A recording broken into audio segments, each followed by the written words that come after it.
推出安南区就这样玩的旅游攻略活动，是希望说让安南区的美食跟美景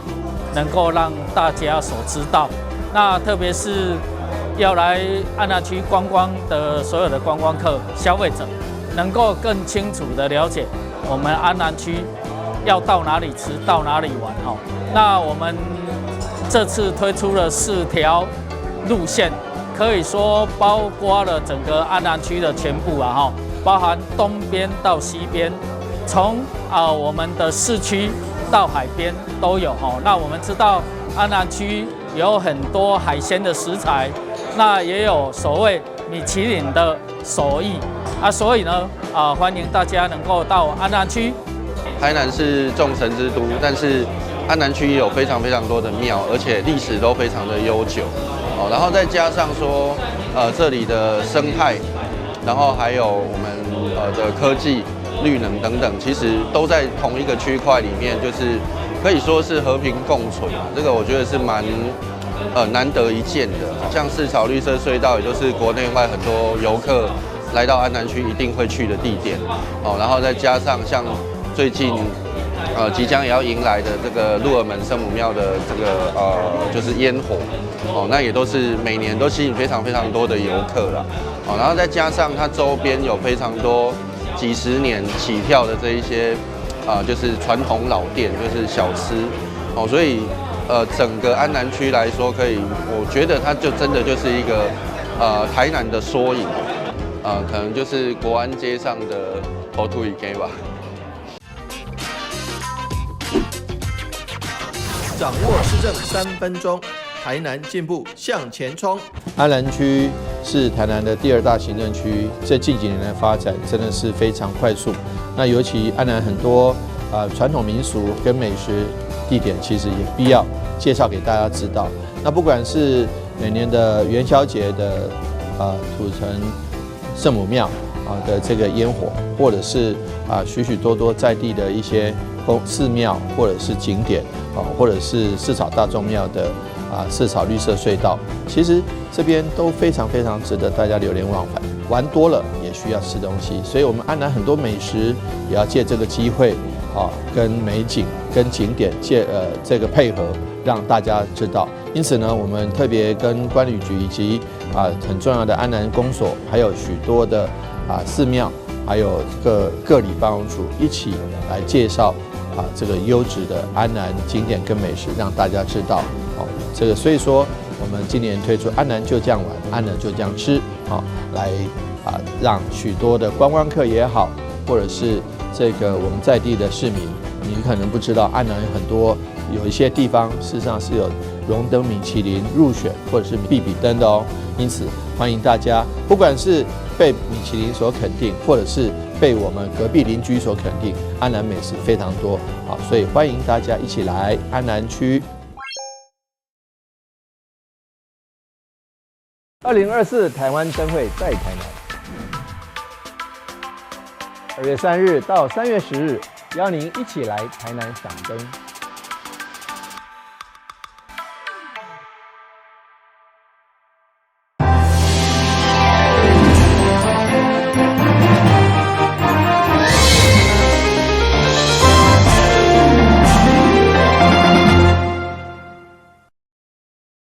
第20届台湾国际蓝灯今年首次甲23届世界蓝灯合作，分别伫台南后壁以及桂林大台南会展中心登场。除了有精彩会艺展览，有以纳米技术所呈现62个国界乌台南国旗以外，主办单位到时伫贩卖部也有现行旁公共的技能歌，而且特别的是用万代蓝、文心蓝等5种品种以及灯会吉祥物的造型来开模，一次买就吸引众人眼光。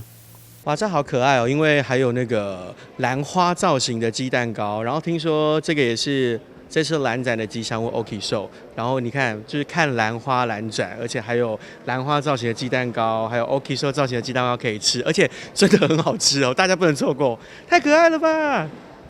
台湾灯会高铁灯区除了要互民众好看，也有好食的鸡卵糕以外，为了展现去下城的特色，嘛透过无方向盘、无司机的人工智慧驾驶，规划自动驾驶车的汽车。22号，体检由市长委托甲日本名星大久宝马女子率先体验，因一路对桂林大道站到大武路站。同时，市长嘛宣布25号开始推出汽车体验，为期15天。是一个及时的呈现我们这辆车周遭的一些状态哈。来，我们再请市长来帮我们发个车，启动自驾车。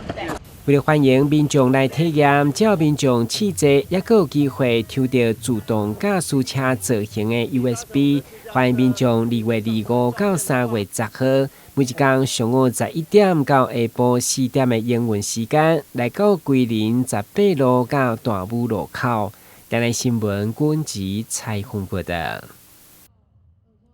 文青时代有啥物款的意义？蒋勋老师从50多年以来，一直留伫身边，唔当放手的文青时代为作，拢提出来做展出。这一次文青时代的所有的作品，其实它很轻松，就是它不是去描绘很沉重的，或者是所有其实大部分都是人。就即使是怨这个诗，我想也是人。这个其实是一个关于回忆、关于记忆的故事。那我们如何在蒋勋老师的这个文青时代当中，找到一个也能够安顿自己的力量？因为所有的人的生命其实不断的在往前走，也不断在回忆过去。那我们怎么在回忆过去当中找到一个安顿自己的当下的力量，其实是很重要的。每一个人对家己的文青时代有无同的见解。也毋过透过蒋勋老师的作品，会当看到勇敢的家己、充满梦想的家己。每一把画中对应的定是岁月的心灵。不是我的文青时代，是希望呼唤所有朋友的文青时代。所以我想每个人都有一个青春，然后或长或短。那有的人认为是15岁、16岁、17岁。是文青时代，可是不一定，有时候会延续得很长。我们人生中都有一段青春的时光，充满了纯真、赤诚，不管世事，也不管政治，当然也有一点点小小的叛逆跟小小的寂寞。那因此呢，这样的关系，所以充满了能量，然后充满了创作力，往前一直飞翔。今年是台南400，过去的历史是这座城市的记忆。嘛，参像是文青时代回忆，普通文化艺术基金会嘛规划系列讲座，让观众在欣赏画作的同时，也会当品味自身的记忆。台南新闻社会采访报道。许多游客在小港机场提着行李，办理行李托运，正准备要出国旅游。而日前，泰雅航空与高雄市观光局以及泰国观光局台北办事处一同在小港机场举办高雄曼谷航线首航仪式。观光局长高敏玲也在现场，为首批抵达高雄的泰国旅客送上礼物，让旅客们一落地就能感受到高雄的热情。我们的 Sam 经理也带着 AirAsia 的团队来到观光局来进行相关的拜会，那我们也度过了一个非常充实美好的时光。那今天非常开心，在这么短的时间内，我们就正式起航，所以我想在这边先代表诚挚的欢迎。而在台湾搭乘首航班机的旅客，泰雅航空也准备了具有泰国特色的小礼品，让旅客提前感受到异国氛围。观光局长高敏玲表示，期待能透过这次航线的开放，加速两地的观光交流。而高雄目前除了有2只在爱河湾的黄色小鸭外，还有许多特色观光景点。高敏玲也欢迎泰国和全世界的旅客能一同前来高雄旅游。我们是家庭旅游，然后要去泰国曼谷玩，去百货公司，然后这次主要是想要去看大象，上次就是没有去到动物园。对，我们是去年就订的了，对，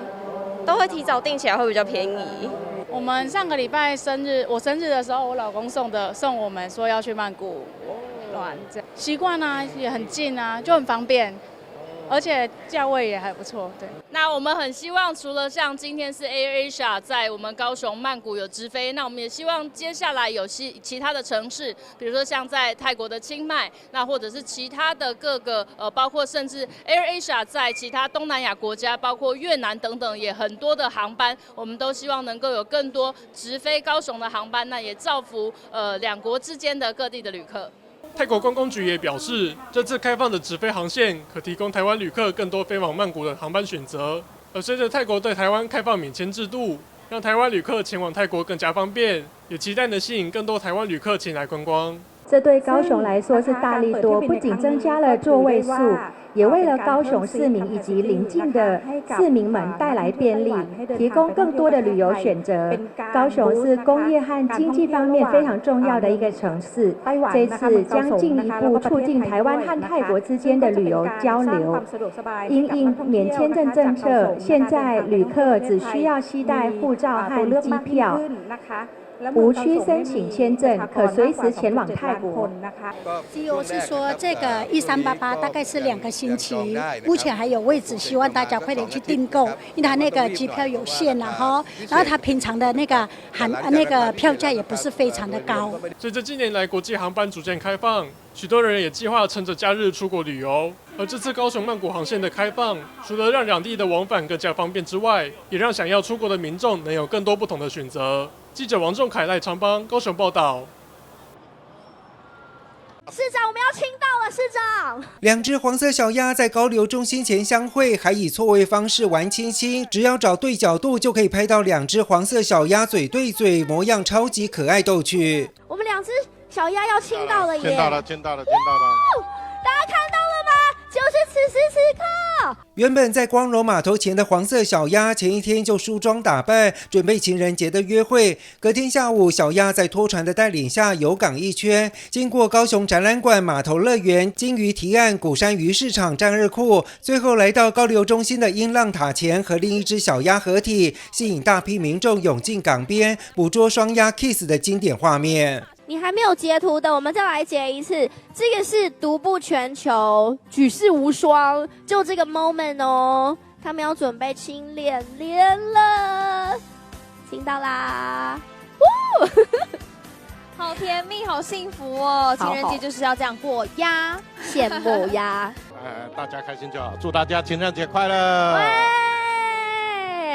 黄色小鸭原本都在码头边固定位置展演，除了首日出场展演时有双鸭并游的画面，这一次因应情人节特别安排小鸭游港，又和另外一只小鸭约会，在高雄冬日暖阳下放闪晒恩爱，相当应景。黄色小鸭开幕至今也创下赏鸭人数累计破600万的纪录。我们这是独步全球，这一只黄色小鸭只有在我们高雄，他们今天会合了，呀，幸福呀！巨大的黄色小鸭要游港，必须克服许多航行的因素，而游港一圈也让更多民众欣赏小鸭的风采和高雄港湾之美。双鸭 kiss 放闪，更让小鸭的魅力爆表。接下来双鸭还有什么惊喜的展演，令人期待。情人节快乐！Double love！ 记者王仲凯、赖昌邦高雄报道。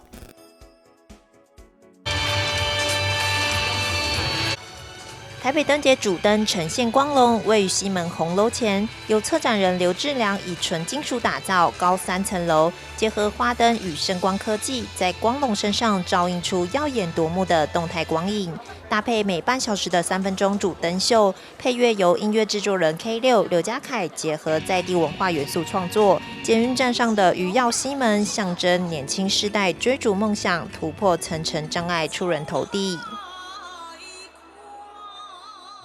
我刚才看到就是有那边有一条大龙，就是金色的，然后呢它会喷雾，然后呢旁边有2条鱼就喷一些泡泡之类的，就鲤鱼那旁边它就有喷一些泡泡。每一年都会带他们来看灯会，因为就觉得这是一个很好的传统。然后我们也有自己带灯笼来主灯，我们一直在期待它飞龙在天，然后对啊，但是看到那些喷雾什么的还蛮喜气的。太棒了，太棒了，真的，因为它跳脱以往的那种比较制式化的感觉，而且我觉得很活泼，很惊讶，而且就是有一种另外的一种感觉，很惊喜。我还跟市长握到手呢。台北灯节17号全面开展，除了主灯与西门灯区外，中华路展区和北门展区也大有看头。有16个友好城市展出特色文化灯组，企业响应灯组与北门广场投影。观传局为了吸引更多游客前来台北旅游，推出全民猜灯谜抽机票活动，有机会获得台北、东京双人来回机票。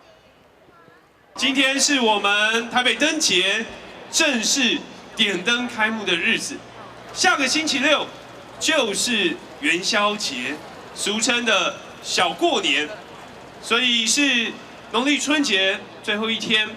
之后我们将迎来春天的到来，以及第一次的月圆，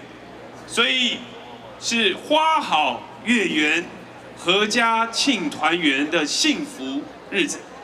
所以今天我们特别安排灯节的点灯。也谢谢老天爷赐给我们这么好的天气，真的，今天天气太棒了。我刚刚还问林副市长还有王秋东局长，哇，如果今天下雨，我们真的不知道这个会有多少市民朋友来。但是看到这么多亲爱的市民朋友一起来共襄盛举，我们非常的感动。其实今年的灯节，我们特别选在西区，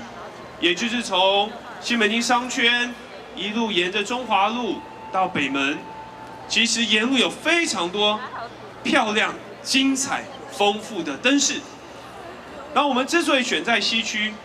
去年在东区我们有了大巨蛋，成为台北的新地标，台北市民的骄傲。那灯节我们选在西区，希望能够吸引更多的市民朋友，带来许多的商机，也活络地方的经济。今年我们灯节规划3大展区，我跟所有的市民朋友报告，包括我们西门展区这边有我们的主灯，有传统的以及现代的设计。沿着中华路两边，我们还有在地艺术家的作品，还有友好展区，也就是许多国际城市他们灯饰的作品都在友好区展出。非常的漂亮精彩。到了北门，各位朋友，入夜之后天色稍微昏暗，我们就会有光雕灯光的投影，非常精彩炫目。而且大家拿出手机，朝着北门光雕荧幕上的 QR code 扫，你可以写下你的祝福和希望，就会投射在北门上面，好，非常非常的有趣。另一方面，我们今年台北灯节展期也有别于过去，大概只有8到10天。今年我们特别拉长1个月，所以一路到3月3号这段期间，欢迎所有朋友携家带眷都可以来欣赏非常精彩的台北灯节。另外，我们也结合在地的商圈店家，所以让所有的市民来到这边逛逛，看看灯饰，同时也来这边品尝美食小吃。最后，也在这边向大家宣传，今年是台北市建成140周年，所以我们也透过这样的灯饰展出，呈现台北市是一座历史悠久，同样也是多元、包容，而且创新的城市。另外，今天2月17号，也是明年2025世界壮年运动会正式报名的起跑日，所以也请所有的好朋友，只要年满30岁，都可以来报名参加，就有机会参与国际一级的赛事。可能你可以跟国际知名的前职业选手或是奥运选手一起竞赛，所以欢迎朋友们一起来报名世壮运。在企业灯主中，中嘉宽屏也尽一份心力，在台北记忆仓库旁设置灯区，展现中嘉宽屏新年元宵祝福，欢迎民众来赏灯游逛，体验多元灯饰的魅力。记者问俊台北报道。我们现在手上拿着手举牌之外呢？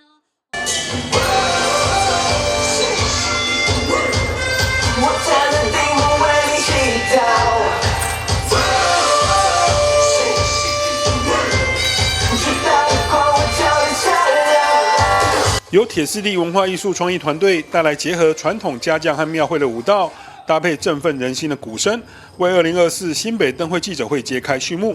新北市秘书长邱进斌表示，新北灯会每一年吸引100万人次参观，今年主灯龙腾新北结合了传统花灯以及金属艺术，打造12米巨型龙宫。青龙主灯和凤凰、天马、九尾狐、金鱼等奇珍异兽搭配声光变换，演绎《山海经》传说，带来多重视觉飨宴，并且特别邀请西班牙艺术家展出太阳能灯艺装置，让大家看见灯艺装置结合环境永续的美学。欢迎大家前来赏灯同乐。龙腾新北，福耀云霄。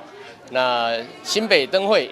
一直是我们在新年期间新北市一个非常重要的活动，尤其是今年是甲辰龙年，是一个非常吉祥的一个年。那我们今年呢，以龙为主题。那因为新北市呢有山有海，所以呢，我们取《山海经》里面的奇珍神兽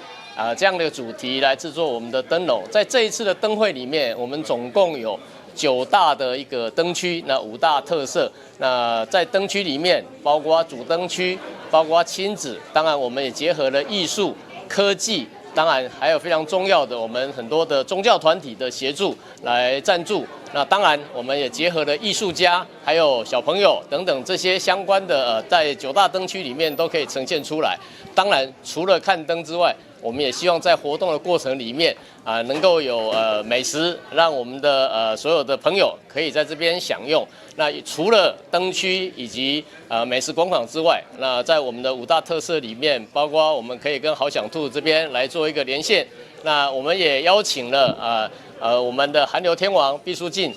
还有我们的饶舌团体，还有包括国际的这些舞蹈团体。那包括在活动里面，我们有27个场次的相关的活动。3、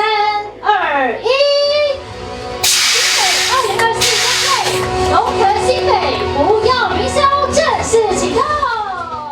民政局表示，今年灯会在2月16号晚上7点点灯，9大灯区除了主灯每半小时展演3分钟，还有宗教祈福、AR 虚拟科技、泰国风情、新北山海、艺术互动、彩绘灯笼、泰迪熊、侏罗纪等灯区。